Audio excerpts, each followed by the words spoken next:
Hi guys! Welcome back for another video of our Minecraft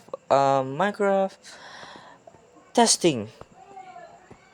So, ito yung testing lang natin tong nabili naming keyboard sa cellphone at yan.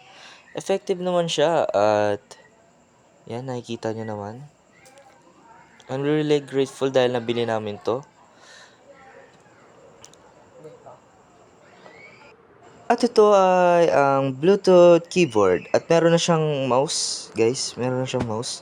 At well, di naman ako sponsored ng gumawa ng Bluetooth na to, kaya search nyo na lang sa TikTok, Shopee, or kahit saan man yung mabibili. Yun lang. So, tinatry lang natin dahil I'm really grateful dahil nagagamit talaga natin ito ng maayos at wala namang problem. Yan. Nakapaglipad tayo. So, unang gamit ko na ito hirap na hirap ako, guys. Yan. So, ito na yung gagamitin ko lagi pag mag-video na ako. Ito yung may Minecraft tayo. Yan.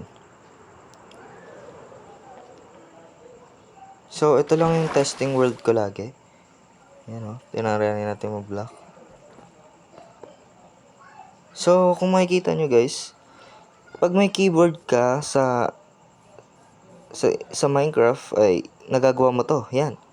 Hindi mo na kailangan pumunta ng settings para magpalit ng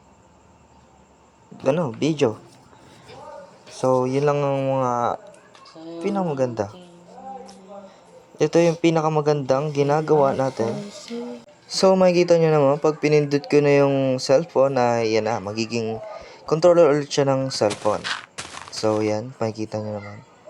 Pero, pag pinindot ko ulit yung keyboard, mouse, babalik ulit siya. So, kung gusto nyo bumili nito, hindi ko naman kayo pinipigilan. Pero, kung di pa kayo sanay maglaro ng Minecraft with keyboard, yun lang.